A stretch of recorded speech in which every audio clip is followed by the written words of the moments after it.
السلام. أنت شيعي؟ نعم شيعي. طيب ممكن تعطيني آية واحدة بس وصريحة؟ ستي العزيزة خلنا نكتب شغلة. إذا تريدين تحاورين أو تناقشين أكو علماء أنا ما عنديش هنا خطب جمعة يا سكر الحفرة، ولا ما أعرفش أنت شو اسمك يا حفرة، أستاذ حفرة. أنا ما عنديش هنا خطب جمعة بعد إذنك. أنا عندي هنا جواب على سؤال هو كالآتي: أنا عندي مجموعة من الآيات التي تثني على الأنبياء. أنتم تقولون أن علي كرم الله وجهه أفضل من جميع الأنبياء. إذن أعطني آية واضحة وصريحة أن علي أفضل من جميع الأنبياء فقط. تفضلوا، القست لكم يا شيعة بكل احترام. عليكم السلام. أكرم شيعي؟ نعم شيعي. طب ممكن بما أنكم تقولون أن علي، نعم تقولون أن علي أفضل من جميع الأنبياء، أليس كذلك؟ ما عدا محمد صلى الله عليه وسلم. أكيد أفضل. طيب أعطيني آية واضحة من القرآن الكريم تثبت معجزة واحدة من معجزات علي. أنا سوف أعطيك الآن عشرات الآيات التي يثني فيها رب العالمين على مجموعة من الرسل، وأنت آتيني بآية واحدة يعني يثني فيها على علي بلفظه. طب تفضل أنت سألت سؤال. تفضل. أنت تفضل سألت جاوب. سؤال. أي نعم تفضل جاوب. عندنا الإمام علي أفضل من الأنبياء، آية موجودة أنه الأمير المؤمنين نفس رسول الله. نفس رسول الله، يعني أنت تريد أن تقول أنفسنا وأنفسكم، أليس كذلك؟ أكيد. هذه معجزة؟ غير نفس الرسول أفضل من الأنبياء، هذا دليل قرآني. أحسنت. أنا عندي عائشة أفضل كذلك، هي نفس رسول الله، وهي أفضل من الخلق كله بدليل قوله تعالى: ومن آياته أن خلق لكم من أنفسكم أزواجا لتسكنوا إليها. وأعطيك بعد آية يذم بها عائشة. روح انزل. يذم بها يمكن أمك تمتعة. تعرفها ولا ما تعرفهاش؟ هذه ما تعرفهاش أنه نزل عليها وبرأها من 7 سماوات؟ ربما لم يبرئ أمك أستاذ. السلام عليكم. السلام عليكم. عليكم السلام. عليكم السلام. أنتم تقولون أن علي أفضل من جميع الأنبياء. إن أولياء الله لا خوف عليهم ولا هم يحزنون، هذا آية قرآنية. أولياء الله وين علي؟ أنا أريد علي أستاذ، لأنه أنا عندي هنا آيات كثيرة، واذكر في الكتاب إبراهيم، واذكر في الكتاب إسماعيل، واذكر إسماعيل واليسع وذا الكفل وكل من الأخيار، واذكر في الكتاب إسماعيل إنه كان صادق الوعد، وإسماعيل وإدريس وذا الكفل كل من الصابرين، إني اصطفيتك على الناس برسالتي وبكلامي وأنا اخترتك فاستمع لما يوحى لموسى. الآن أستاذ أحمد أعطني آية في علي رضوان الله عليه، معجزة من معجزات علي. تفضل أستاذ، الله يحفظك. تفضل. أيوة معجزة، يعني أولياء علي من أولياء الله. ما هو دليلك من القرآن على أن علي هو ولي من أولياء الله؟ يعني هل أنت تستهبل بعد إذنك؟ يعني هل تستهبل يعني أستاذ أحمد؟ لا ولا يعني بينك وبين نفسك، يعني هل أنت متأكد من الجواب؟ أيوة متأكد من الجواب، بس أنا ما يعني أقول العلي يعني أفرد من الأنبياء، بس لا يعني من أولياء الله. أنه أفضل من الأنبياء؟ لا أنا ما أقول أفضل من الأنبياء، بس يعني طب أنا أحاور الناس اللي يقولون أنه أفضل من الأنبياء، بل أنه رب يعني. درجته مثل الأنبياء. درجته مثل الأنبياء. طيب لماذا لم يذكر بآية واضحة في القرآن الكريم بما أنه عنده نفس درجة الأنبياء؟ الله أعلم على هذا. الله أعلم. يعني هذه يجب أن تفكر فيها أحمد. لا يعقل أن رب العالمين يذكر العدد، يذكر أشياء يعني. بس أعطيك شيء أبو بكر الصديق راح على النبي صلى الله عليه وسلم. خليك الآن، لا خليك في صلب الموضوع، خليك من أبو بكر الصديق أستاذ أحمد. أنا سألتك كيف يعقل أن يكون علي إمام؟ أبو بكر اسمعني، أبو بكر عليه السلام، النبي عليه الصلاة والسلام ما أنطى فاطمة، وعمر راح عليه. ليه أنطى الإمام العلي عليه السلام؟ أستاذ أحمد، أول شيء من كان يؤم بالمسلمين يعني عندما كان رسول الله مريضا في كتبك هو أبو بكر. حتى لا ندخل في موضوع ثاني، أنا أريد في نقطة البحث. أنت تكلمت عن أبو بكر، هل نحن نقول أن أبا بكر معصوم؟ هل نقول عنه أنه منصب تنصيب إلهي؟ هل نقول أنه قسم الجنة والنار؟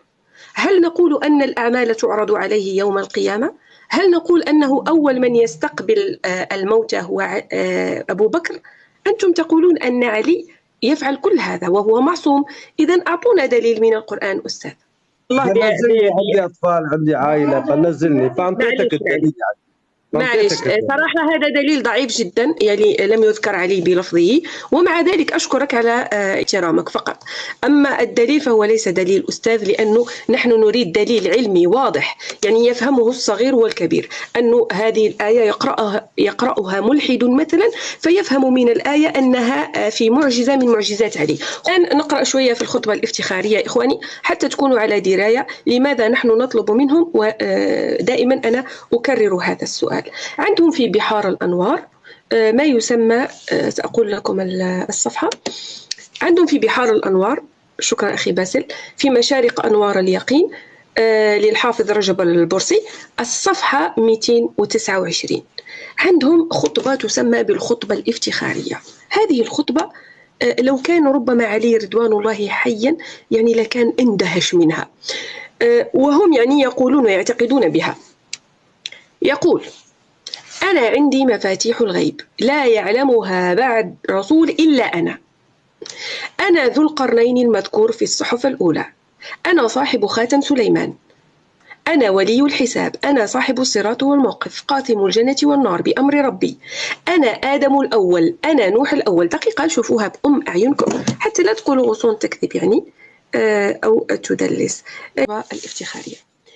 فصل آثار علي بالكون. ومن خطبة له عليه السلام قال: أنا عندي مفاتيح الغيب لا يعلمها بعد رسول الله إلا أنا. ركزوا، أنا ذو القرنين، ضيفوني على الحساب الثاني، المذكور في الصحف الأولى، أنا صاحب سليمان، أنا ولي الحساب، أنا صاحب الصراط والموقف، قاسم الجنة والنار بأمر ربي، أنا آدم الأول. شوفوا آدم الأول، أنا آدم الأول، أنا نوح الأول، أنا آية الجبار، أنا حقيقة الأسرار، أنا مورق الأشجار، أنا مونع الثمار، أنا مفجر العيون، أنا مجري الأنهار. حياك الله أبو نمر. أنا خازن العلم ميرا، أنا طود الحلم، أنا أمير المؤمنين، أنا عين اليقين، أنا حجة الله في السماوات والأرض، أنا الراجفة. شفتوا؟ يوم ترجف الراجفة تتبعها الرادفة. شفتوا هذه الآية؟ أنا الراجفة، أنا الصاعقة، الله أكبر، أنا الصيحة بالحق، أنا الساعة لمن كذب بها، أنا ذلك الكتاب الذي لا ريب فيه، أنا ذلك الكتاب الذي لا ريب فيه. شفتوها؟ أنا إخواني بالله عليكم طمنوني، أنتوا تشوفوا ولا ما تشوفوش؟ أنا ذلك الكتاب واضحة. واضحة. أنا الأسماء الحسنى التي أمر أن يدعى بها. الأسماء الحسنى اللي أمر بأن يدعى بها، الأسماء الحسنى هو علي. أنا ذلك النور الذي اقتبس منه الهدى، أنا صاحب الصور، الله أكبر، أنا مخرج من في القبور. مخرج من في القبور يقولون أنهم يحيي الموتى. طيب، أنا صاحب يوم النشور. شفتوها؟ صاحب يوم النشور. من هو صاحب يوم النشور بالله عليكم؟ الآن الغدة هاجت. أنا صاحب نوح ومنجيه، أنا صاحب أيوب المبتلى وشافيه، أنا أقمت السماوات، أنا أقمت السماوات بأمر ربي، أنا صاحب إبراهيم، أنا سر الكريم، أنا الناظر في الملكوت، أنا أمر الحي الذي لا يموت، أنا ولي الحق على سائر الخلق. يا عيني، فرعون ما قالهاش والله. فرعون شكرا يا أخي حمد، فرعون ما قالهاش. أنا خليفة الإله، ها هي الخالق، أنا سر الله في بلاده وحجته على عباده، أنا أمر الله والروح كما قال سبحانه شوفوا شو هذه خطيرة هذه. أنا أمر الله والروح كما قال سبحانه ويسألونك عن الروح قل الروح من أمر ربي. يعني هو علي. أيوة. أنا أرسيت الجبال الشامخات وفجرت العيون الجاريات. أنا غارس الأشجار ومخرج الألوان والثمار. أنا مقدر الأقوات، شوف الرازق مقدر الأقوات. أنا ناشر الأموات. أنا منزل القطر. أنا منور الشمس والقمر والنجوم. أنا قيم القيامة. أنا القيم الساعة. أنا الواجب له من الله الطاعة. أنا سر الله المخزون. أنا العالم بما كان وما يكون، يعني الغيب. أنا صلوات المؤمنين وصيامهم. يا إخواني، هذا الصيام اللي نصومه إحنا الآن في شهر رمضان، شوفوا ماذا: أنا صلوات المؤمنين وصيامهم. أنا مولاهم وإمامهم. أنا